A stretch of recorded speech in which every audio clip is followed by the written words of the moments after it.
यहाँ से हम लोगों ने छोड़ा था अंतरकरण से मोहिनी आदि कर्मों के स्थिति बंध का प्रमाण। गाथा नंबर 301 पूरी होने वाली थी। यहाँ तक पढ़ लिया था एक चार्ट, दूसरा लास्ट वाला बस रह गया था, वो हम देख लेते हैं। स्थान क्या बता रहे हैं यहाँ पर? अंतरकरण से मोहिनी आदि कर्मों के स्थिति बंध का प्रमाण बता रहे हैं।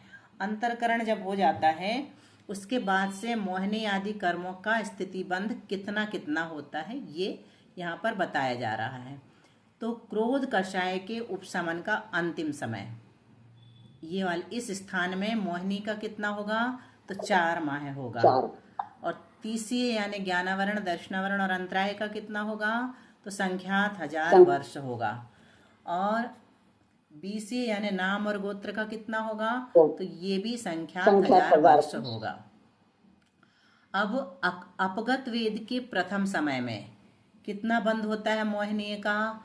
तो कहते हैं 32 वर्ष, अंतर मुहूर्त कम 32 वर्ष, है ना, अंतर मुहूर्त कम 32 वर्ष। और तीसरे का कितना हो जाएगा? संख्यात 1000 वर्ष। बीसी का भी संख्यात 1000 वर्ष। और 7 9 कषायों के उपशमन के अंतिम समय में कितना होता है पुरुष वेद का? 16 वर्ष। और संजुलन का 32 वर्ष। तीसरे का यानी ज्ञानावरण, दर्शनावरण, अंतराय का संख्यात 1000 वर्ष। बीसी यानी नाम गोत्र का संख्यात 1000 वर्ष, दोनों का बराबर है। फिर 7 9 कषायों के उपशमन काल का संख्यात्वा भाग व्यतीत होने पर संख्यात 1000 वर्ष तो मोहिनी का रहता है, और तीसरे का संख्यात 1000 वर्ष, और बीसी का भी संख्यात 1000 वर्ष। यानी यहाँ नीचे से लेंगे तो ऊपर घटता हुआ जाता है। ये है अंतरकरण से मोहिनी आदि कर्मों की स्थिति बंध का प्रमाण। यहाँ से हमें देखना चाहिए अंतरकरण का अंतिम समय है ये, अंतिम समय। उसके बाद है ना, अंतिम समय में तो संख्यात 1000 वर्ष होता है मोहिनी का, और तीसरी का पल्ले का असंख्यात बटे पल्ले बटे असंख्यात वर्ष होता है, और बीसी का भी पल्ले बटे असंख्यात वर्ष होता है, मतलब अभी बहुत ज्यादा है। फिर घटा स्त्री वेद के उपशमन काल का संख्यात व भाग व्यतीत होने पर मोहिनी का संख्यात 1000 वर्ष हो गया, इसका भी संख्यात 1000 वर्ष, और इसका पल्ले के असंख्यात विभाग प्रमाण यानी पल्ले बटे असंख्यात वर्ष। फिर 7 9 कर्मों के उपशमन काल का संख्यात्वा भाग जब व्यतीत हो गया, उस समय मोहिनी का संख्यात 1000 वर्ष है अभी भी, इसका भी संख्यात 1000 वर्ष, तीसरे का और बीसी का भी संख्यात 1000 वर्ष। अब और भी शुद्धि बढ़ी। 7 9 कषायों के उपशमन का अंतिम समय जब आया तो पुरुष वेद का 16 वर्ष रह जाता है, संज्वलन का 32 वर्ष रह जाता है, और तीसरी का संख्यात 1000 वर्ष ही है, बीसी का भी संख्यात 1000।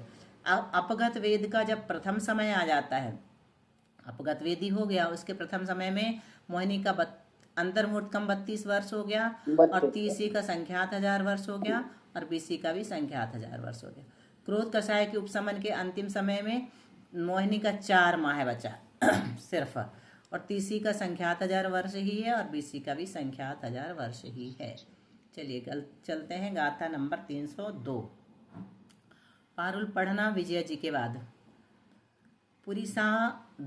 पुरिसादी नुच्छिट्टम समूना वलिगदम तुप्पच्चिहदि सोदय पडमठिदिना कोहादि किट्टियंताणम। पुरिसादीनुच्छिट्टम समूना वलिगदम तुप्पच्चिहदि सोदय पडमठिदिना कोहादि किट्टियंताणम। पुरिसादीनुच्छिट्टं समौनावलिगदं तु पच्चिहिदि सोदयपडमठिदिना कोहादिकिट्टियन्ताणं। प्रणाम दीदी। बहुत अच्छा, बोलो पारुल। पुरिसादीनुच्छिट्टं समऊणावलिगदं तु पच्चिहिदि सोदय पडमठिदिना कोहादि कीर्तियन्ताणं। सोदय पडमठिदिना। पुरिसादीन यानी पुरुष वेदादिकों के, उच्छिष्टम यानी शेष रहे, सम ऊन आवली गदम तू एक समय कम, सम ऊन यानी एक समय कम, आवली गदम आवली प्रमाण निषेक, कोहादि किट्टी अंताणम, क्रोधादि से कृष्टि तक की सोदय पढ़मठिदिना, सोदय रूप प्रथम स्थिति के साथ पच्चिहिदी उदय में आएंगे। क्या कह रहे हैं? उच्छिष्टावली की निर्जरा बताई जा रही है। पुरुष वेद आदि से संज्वलन लोभ तक, पुरुष वेद, फिर संज्वलन क्रोध, संज्वलन मान, संज्वलन माया और संज्वलन लोभ तक जाते हैं ना। तो संज्वलन लोभ तक पुरुष वेद से शुरू करके कहाँ तक जाना है? संज्वलन लोभ तक। प्रत्येक के जो उच्छिष्टावली प्रमाण निषेक हैं वे क्रोध आदि से, क्रोध आदि से मतलब संज्वलन क्रोध से सूक्ष्म कृष्टि तक में परिणत होकर निर्जरित होते हैं। मतलब पुरुष वेद के किस में परिणत होंगे? संज्वलन क्रोध में। ऐसे अभी बताएंगे। सूक्ष्म कृष्टि की उच्छिष्टावली नहीं होती, सूक्ष्म कृष्टि अंतिम है, उसका स्वरूप से ही उदय होता है। तो किसकी उच्छिष्टावली किस में परिणत होती है? यहाँ बता रहे पुरुष वेद की उच्छिष्टावली किस में परिणत होगी? संज्वलन क्रोध में। संज्वलन क्रोध की उच्छिष्टावली संज्वलन मान में। संज्वलन मान की उच्छिष्टावली संज्वलन माया में। संज्वलन माया की उच्छिष्टावली संज्वलन लोभ में परिणत हो जाती है, और संज्वलन लोभ की सूक्ष्म कृष्टि में। और सूक्ष्म कृष्टि की उच्छिष्टावली होती नहीं, उसका स्वरूप से ही उदय आता है। यहाँ देख सकते हैं हम, संज्वलन क्रोध के उदय का अंतिम समय है ये। तो संज्वलन क्रोध का ये पहले से लेकर ये 17वें समय तक, संज्वलन मान का ये अंतर और ये द्वितीय स्थिति। फिर संज्वलन मान, ये संज्वलन क्रोध के उदय का अंतिम समय ऐसा बनता है, और संज्वलन मान के उदय का प्रथम समय आएगा। फिर क्रोध के उदय के अंतिम समय के बाद क्या आएगा? मान का प्रथम समय आएगा। तो इसमें पहला ये नहीं रहता, पहले समय में कोई द्रव्य नहीं होता। क्यों? क्योंकि इसमें परिणत हो गया है पहले समय का। दूसरे समय का जाएगा संज्वलन क्रोध का, दूसरे समय का इसमें जाएगा संज्वलन मान में। ये उच्छिष्टावली के निषेक कितने हैं? एक समय कम आवली प्रमाण है। आवली ऋण एक समय प्रमाण है। क्यों? क्योंकि प्रथम निषेक उदयवान प्रकृति में संक्रमित हो गया है। प्रथम निषेक जो है ये यहाँ का, वो उदयवान प्रकृति में संक्रमित हो गया है, इसमें इस रूप हो गया है, महान रूप हो गया है। अब गाथा नंबर 303 में देखते हैं क्या बताते हैं। पुरिसादो लोह गयम नवकम समूण दोण्य आवल्यम उव समदि हु कोहादि किट्टी अंतेषु ठाणेषु।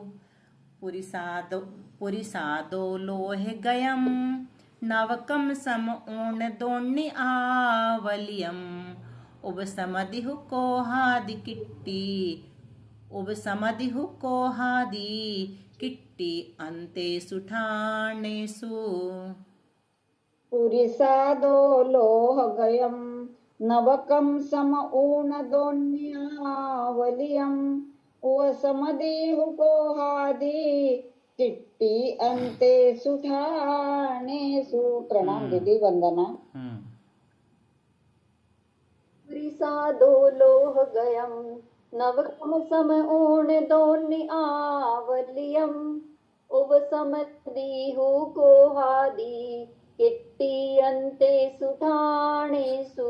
पुरिसादो लोह गयम, हाँ, पुरुष वेद से, पुरिसादो यानी पुरुष वेद से लोभ तक के समूण दोण्य आवलियम, समूण यानी एक समय कम, दोण्य आवलियम यानी दो आवली मात्र, नवकम नवक समय प्रबद्ध, कोहादि किट्टी अंतेषु ठाणेषु क्रोध को आदि करके कृष्टि तक के स्थान में उपसमदिहु उपशमित होते हैं।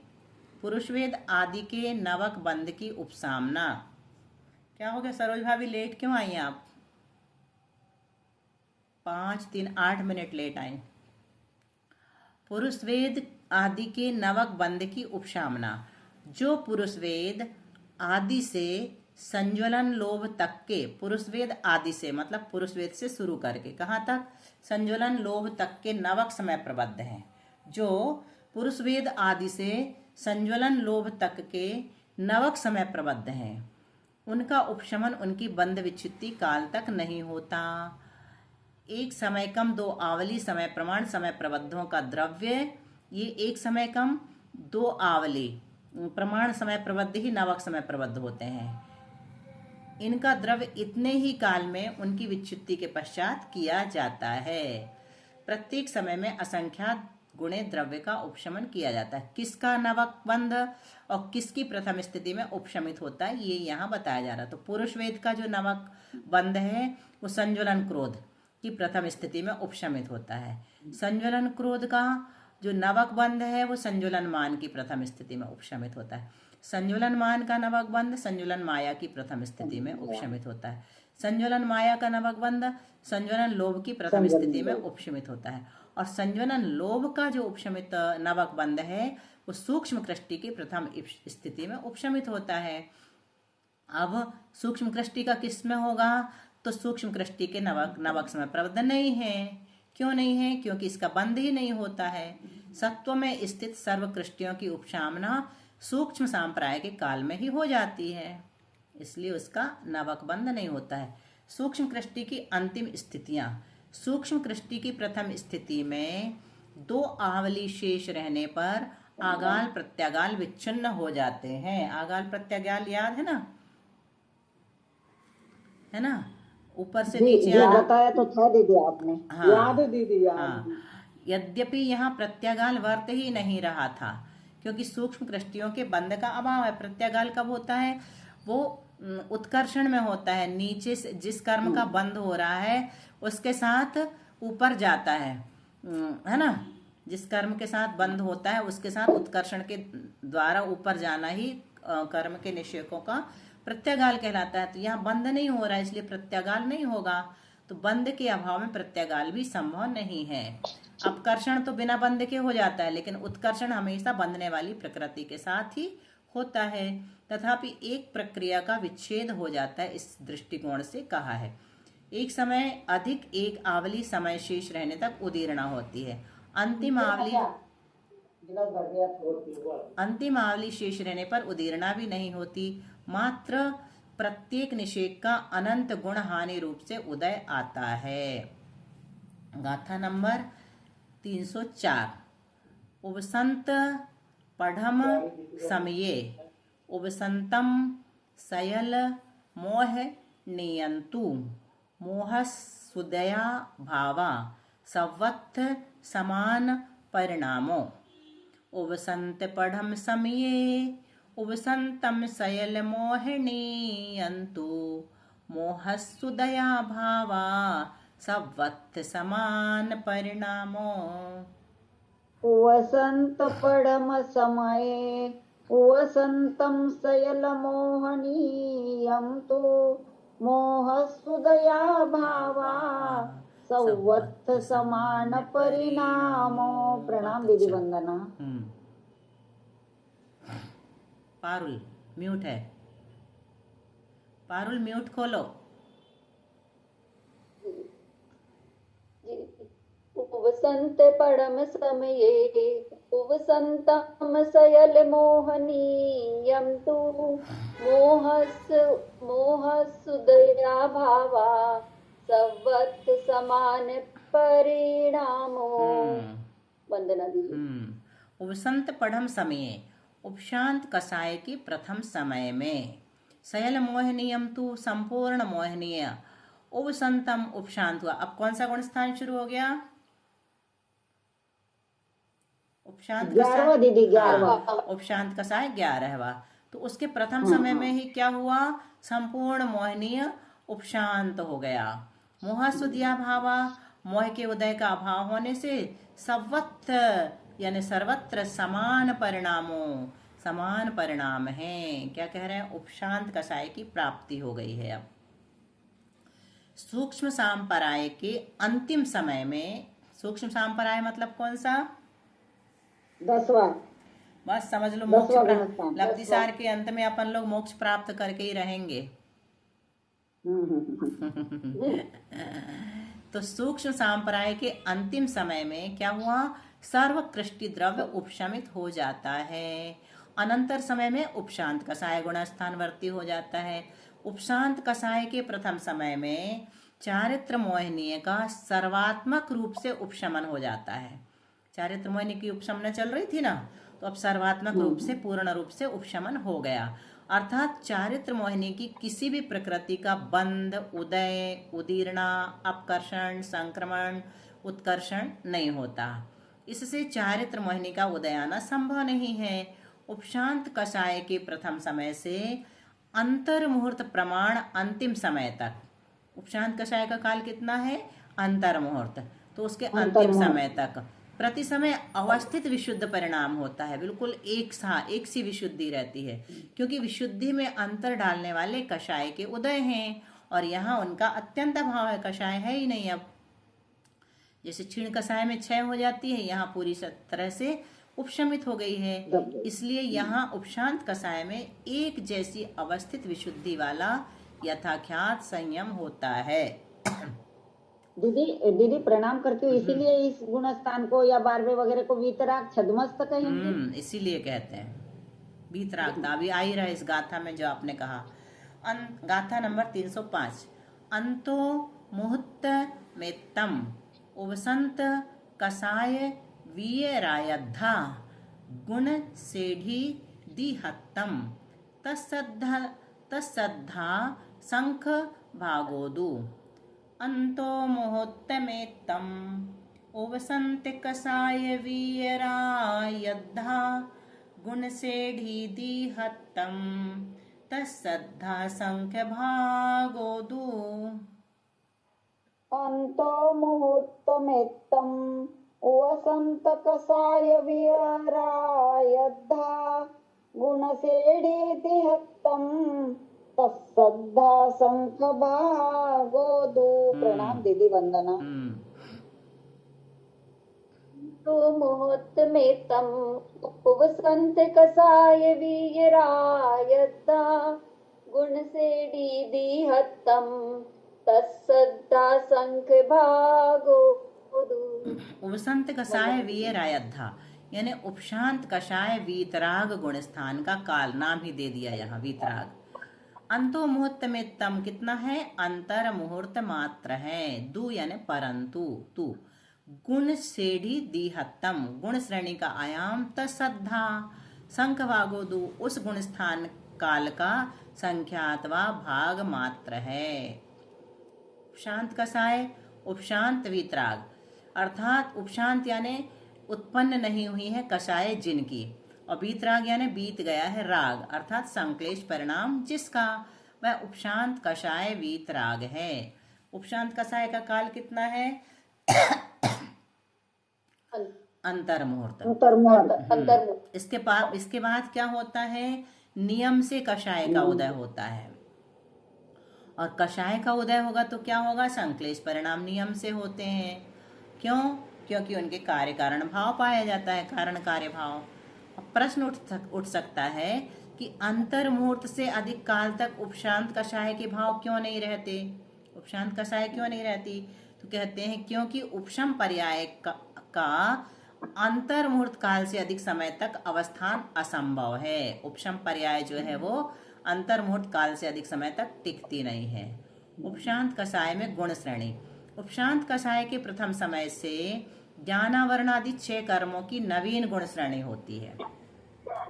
इस गुण श्रेणी का आयाम कितना है? उपशांत कषाय का काल बटे संख्यात, मतलब उपशांत कषाय के काल के संख्यात विभाग प्रमाण होता है। यह नवीन गुण श्रेणी का आयाम पूर्व की गलिताविशेष गुण श्रेणी से संख्यात गुणा है। सूक्ष्म सांपराय के अंतिम अपकृष्ट द्रव्य से यहाँ अपकर्षित होने वाला द्रव्य कितना है? असंख्यात गुणा है। सूक्ष्म सांपराय में जो अंतिम अपकृष्ट द्रव्य प्राप्त हुआ था उससे यहाँ पर जो द्रव्य अपकर्षित हो रहा है वो असंख्यात गुणा अधिक है।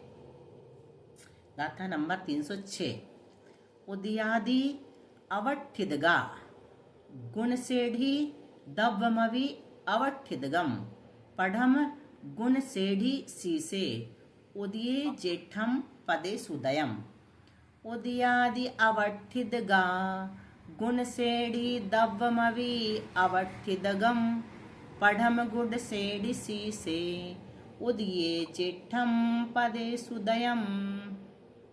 उदयादि अवठिदगा गुणसेढ़ी दव्वमवि अवठिदगम पढ़म गुणसेढ़ी सीसे उदये जेठम पदे सुदयम। प्रणाम दीदी। बहुत अच्छा।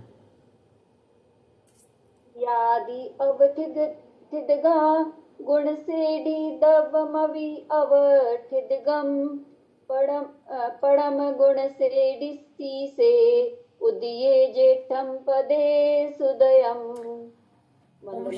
उपशांत मोह गुण स्थान में यानी 11वें गुण स्थान में उदयादि अवठिदगा, उदयादि अवस्थित गुण श्रेणी है। अवस्थित रहती है मतलब एक एक निषेक नीचे से खिरता जाता है और एक एक ऊपर से गुण श्रेणी में प्रवेश करता जाता है। दबमवि द्रव्य भी अवठिदगम अवस्थित ही है। पढ़म गुण सेडी सी से उदय उपशांत कषाय के प्रथम समय में की गई गुण श्रेणी के शीर्ष का उदय होने पर जेठम यानी उत्कृष्ट पदेशोदयम प्रदेशोदय होता है। उपशांत कषाय में गुण श्रेणी के बारे में बताया जा रहा है। क्या कह रहे हैं? उपशांत कषाय के प्रथम समय से उदयादि अवस्थित गुण श्रेणी बनाई जाती है। इसके पूर्व जो ज्ञानावरणादि 6 कर्मों की गुण श्रेणी थी वह उदयावली बाह्य गलितावशेष थी।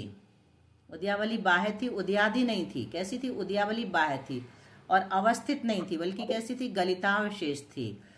संपूर्ण उपशांत कषाय में यह गुण श्रेणी आयाम अवस्थित रहता है। कौन सी? जो अभी बनाई जा रही उदयादि अवस्थित। संपूर्ण उपशांत कषाय में मतलब जब तक गुणस्थान का काल चलेगा, एक एक निषेक के गलने पर उपरितन स्थिति का एक एक निषेक गुण श्रेणी में मिलता जाता है। इसको कहते हैं अवस्थित गुण श्रेणी। एक एक नीचे से गलता जाएगा और एक एक ऊपर से उपरितन स्थिति का मिलता जाएगा गुण श्रेणी में। उपशांत कषाय के प्रथम समय में जितना द्रव्य अपकर्षित किया है, द्वितीयादि समयों में भी उतना ही द्रव्य प्रति समय अपकर्षित होता है। क्यों? ऐसा क्यों होता है? क्योंकि अवस्थित विशुद्ध परिणामों के कारण अपकृष्ट द्रव्य की हानि वृद्धि का अभाव है। विशुद्धि घटेगी बढ़ेगी तो द्रव्य भी घटेगा बढ़ेगा, लेकिन परिणाम एक से है, एक समान है। इस प्रकार उपशांत कषाय के काल में अवस्थिति गुण श्रेणी है और अवस्थिति अपकृष्ट द्रव्य है। यहाँ पर दिखा रहे हैं सूक्ष्म संप्राय का अंतिम समय और उपशांत कषाय का प्रथम समय। अंतिम समय, इसके अंतिम समय के बाद कौन सा आएगा? उपशांत कषाय का प्रथम समय आएगा। तो ये अंतिम समय में क्या है? ये सूक्ष्म कृष्टि है और ये गुण श्रेणी और ये द्वितीय स्थिति, ये अंतरायाम। ज्ञानावरणादि 6 कर्म की ये गुण श्रेणी है ना। ये 1 से लेकर 100 तक और 1 से लेकर 101 से लेकर 10,000 तक की उपरितन स्थिति है। और यहाँ पर मोहनीय कर्म की है और यहाँ पर ज्ञानावरणादि 6 कर्मों की है। तो ये ज्ञानावरणादि 6 कर्मों की ये अंदर में जो दिख रही है ना, ये तो पहले की गुण श्रेणी है और ये बाद में जो बनाई गई है ये दूसरी वाली गुण श्रेणी। ये अधिक बढ़ बढ़ करके और बढ़ गई, बहुत ज़्यादा बढ़ गई है। ये पूर्व शीर्ष है, ये नवीन शीर्ष है। ये पूर्व शीर्ष, ये वाला जो है ना पहली वाली गुण श्रेणी का, ये पूर्व शीर्ष कहलाएगा। और ये दूसरी वाली गुण श्रेणी जो बनी बाद के समय में उपशांत कषाय के प्रथम समय में, ये नवीन शीर्ष है। इसका क्या होता है? इसमें जब उपशांत कषाय के प्रथम समयकृत शीर्ष का उदय आता है, प्रथम समयकृत ये वाला प्रथम पूर्व शीर्ष का उदय आता है, तब ज्ञानावरणादि 6 कर्मों का उत्कृष्ट प्रदेश उदय होता है। चूंकि द्रव्य अवस्थित है, आयाम भी अवस्थित है, अतः प्रत्येक। एक बार चित्र बता दीजिए, वो चित्र ये वाला, ये वाला ना, ये हाँ यही वाला। हाँ, इसमें क्या है? दो गुण श्रेणी दिख रही है ना। एक बाहर में बनी हुई है बड़ी हुई और ये अंदर में ये वाली पहले की बनी हुई। तो ये पूर्व शीर्ष है और ये नवीन शीर्ष बाद में बहुत बढ़ गई है। अभी कहा था ना, ये द्वितीयादि समयों में उतना ही द्रव्य क्योंकि बढ़ बढ़ के गलितावशेष एक एक निषेक गलने पर गुण श्रेणी में मिलता जाता है। ये संपूर्ण उपशांत कषाय में यह गुण श्रेणी आयाम अवस्थित रहता है। एक एक निषेक के गलने पर उपरितन स्थिति का एक एक निषेक गुण श्रेणी में मिलता जाता है। ये इसका नहीं है। तो ये ज्ञानावरणादि 6 कर्मों की है। तो ये पूर्व में जो बनी हुई थी क्या गुण श्रेणी, ये इतनी थी और अब जो बन गई है इसके प्रथम समय में ये इतनी हो गई है। पहले वाली ये है, ये पहले वाली ये अंदर दिखाई है और ये बाहर जो दिखाई ये प्रथम समय की है। ठीक है, ये किसके प्रथम समय की? उपशांत कषाय के प्रथम समय की। और ये सूक्ष्म सांप्राय के अंतिम समय की है। यहाँ पर इसका रूप छोटा कर दिया है यही वाली ये जो कि है ना, इसके बाद में बढ़ गई है इतनी। चूंकि द्रव्य अवस्थित है, आयाम भी अवस्थित है, अतः प्रत्येक समय समान रूप से बंटवारा होता है। ऐसी स्थिति में प्रथम समयकृत शीर्ष को प्रथम समय में गुण श्रेणी के चरम निषेक का द्रव्य, द्वितीय समय में द्विचरम निषेक का द्रव्य, तृतीय समय में त्रिचरम निषेक का द्रव्य आदि प्राप्त होता है। क्या कह रहे हैं? प्रथम समयकृत शीर्ष को प्रथम समय में, ये प्रथम समयकृत शीर्ष है, ये प्रथम समयकृत शीर्ष पहले समय में बनाया गया। शीर्ष के उदय समय में गुण श्रेणी के प्रथम निषेक का जितना द्रव्य प्राप्त होता है, ऐसा करने से शीर्ष के उदय समय में एक समय में जितना द्रव्य अपकर्षित किया जाता है उतना संचित हो जाता है। उस समय उत्कृष्ट प्रदेशों का उदय होता है। यह द्रव्य कितना है? पढ़ो इसको मनीषा, क्या लिखा है? कुछ कम 1.5 गुण हानि गुणक संख्या समूह प्रवृत्त बटे 7 गुणित वो क्या बोलेंगे? अपकर्षण भागार। अपकर्षण भागार। अपकर्षण भागार गुणित पावट्या प्रमाण होता है। पल्लवट्या संख्यात। हाँ, पावट्या सही है, पल्लवट्या संख्यात भी। इसके साथ पूर्व सत्व द्रव्य भी यहाँ पर है, उसे साधिक कर लेना चाहिए। अब प्रश्न उठा कि प्रथम समयकृत शीर्ष के उपरितन निषेकों का उदय आने पर वहां संचित द्रव्य भी एक समय के अपकृष्ट द्रव्य प्रमाण हो जाता है। वहां पर संचित जो द्रव्य है वो भी एक समय के अपकृष्ट द्रव्य प्रमाण हो जाएगा। उसका उदय आने पर भी उत्कृष्ट प्रदेश उदय होता है, ऐसा कहना चाहिए। कहते नहीं, शीर्ष के अनंतर समयों में उत्कृष्ट प्रदेशोदय नहीं होता है, क्योंकि पूर्व स्थित सत्व चयहीन क्रम से स्थित है। चयहीन क्रम से, ये भी चयहीन क्रम से पूर्व स्थित द्रव्य।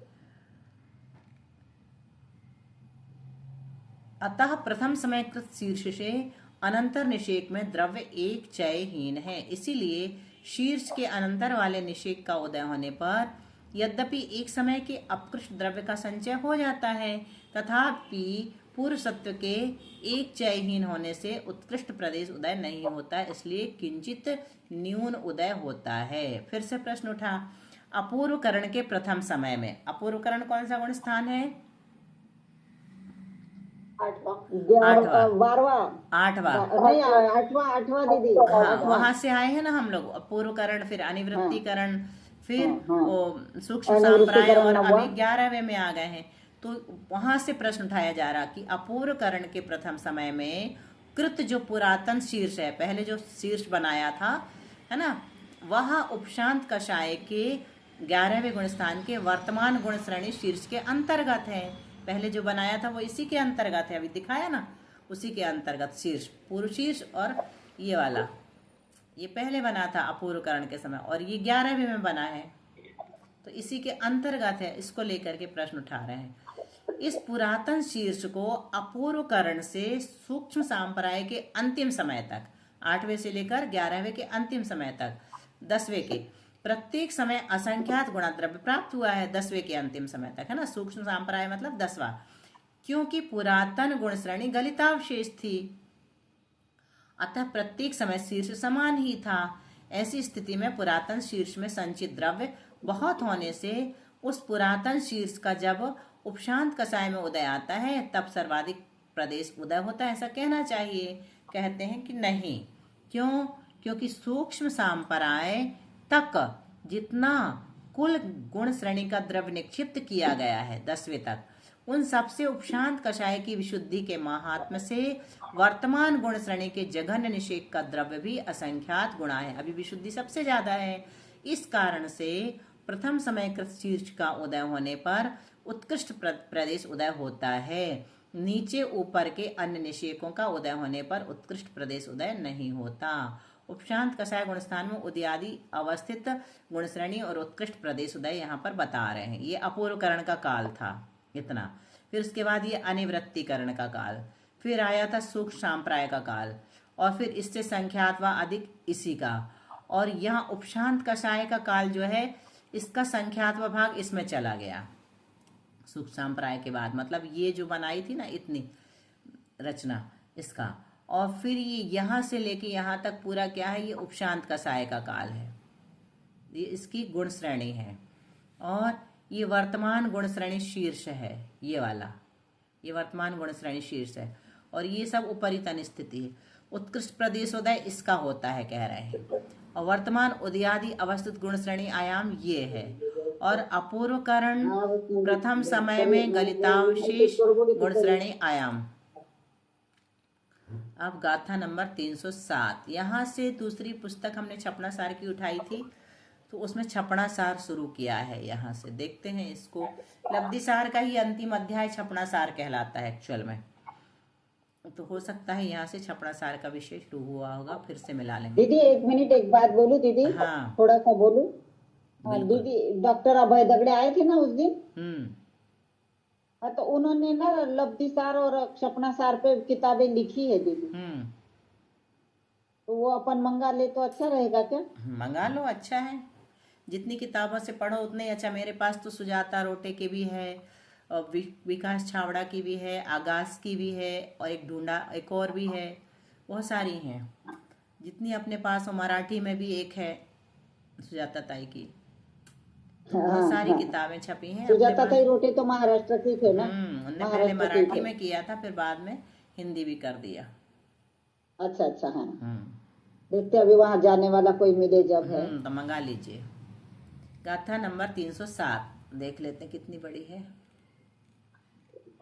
नहीं भी होगी तो बीच में छोड़ देंगे। चलो कितने मिनट बचे? 7 मिनट। नहीं तो अपन वो कर लेते ना, सोना बनाने वाली विधि का श्लोक पढ़ ले। हाँ बता दो। चलो आज बना ही लेते हैं। चलो प्रणाम दीदी। समय सार जी की ये गाथा है, 231 नंबर की समय सार जी की है। नागफणीये मूलम नाईनी तोये न गब्भनागेन नागम होति सुवर्णम धम्मंतम भच्चवायेन। अब यहाँ क्या बोलते? नागफणी मूलम, यानी नागफणी और थुअर की जड़, नागफणी और थुअर की जड़। और नाइनी तोयना यानी हथिनी का मूत्र। अच्छा। हथिनी का मूत्र। और गब्भ नागे न, गर्भ नाग अर्थात जो सिंदूर होता है ना, सिंदूर का द्रव्य।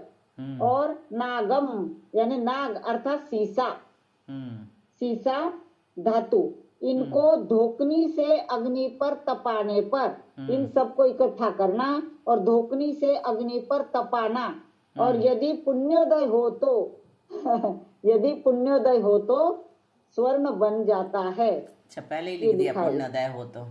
हाँ बहुत अच्छा लिख दिया कि अगर तुम्हारा पुण्य है तो ही सोना बनेगा, नहीं तो नहीं बनेगा। दिल्ली में ना दीदी उस समय बहुत सालों पुराने शांति प्रसाद जी साहू थे, रतन लाल जी बेनाडा जी ने बताया था। उन्होंने बहुत प्रयत्न किए सोना बनाने के, लेकिन नहीं बना, नहीं बना था। ओरिजिनल जड़ी वगैरह नहीं मिल पाई होंगी। जो जड़ियाँ लिखी हुई है ना वो सब ओरिजिनल नहीं मिल पाई होंगी, मतलब उसकी और प्रमाण भी नहीं मालूम था ना, प्रमाण भी कितना लेना कुछ मालूम ही नहीं। क्वांटिटी भी तो रहती होगी दीदी। प्रमाण ही तो बोल रहे से सामग्री डालो। क्या आचार्य श्री ने एक बार बोला था कि वो तो बता दिया लेकिन अनुपात ही नहीं बताया है, तो किस अनुपात से सामग्री डालना है ये नहीं पता तो कैसे बनेगा। अनुपात मेन होता है केमिस्ट्री में, ये केमिस्ट्री का विषय है ना, इसलिए सिर्फ इंग्रेडिएंट बता दिए लेकिन किस अनुपात में क्या डाल नहीं पता। चलो तो अपना 307 गाथा तक अपन आ गए हैं और गाथाएं हैं 390 तक। हाँ 391 समझ लो बच्चे, 83 बच्चे। हाँ तो इसमें भी अपनी बहुत सारी छुट्टियां आएंगी अब, क्योंकि 7 तारीख से अष्टानिका लग रहा है ना। अष्टान तो 7 से 14। तो अष्टानिका में अपनी बंद रहेगी, तो देखो 7 तारीख तक कितना हो पाता है, पूरा तो मुश्किल है। जितना होगा होगा, पर अच्छे से चल रहा है दीदी, कोई परेशानी नहीं, बहुत अच्छा चल रहा है। विकल्प नहीं है, जैसा चल रहा बढ़िया चल रहा है, बहुत अच्छा चल कल रहा है। आचार्य जी के चरण आ गए, आचार्य श्री की चरण आ गए। हाँ 3 आए हैं। अरे वाह, चलो बहुत अच्छा। यह भी रखे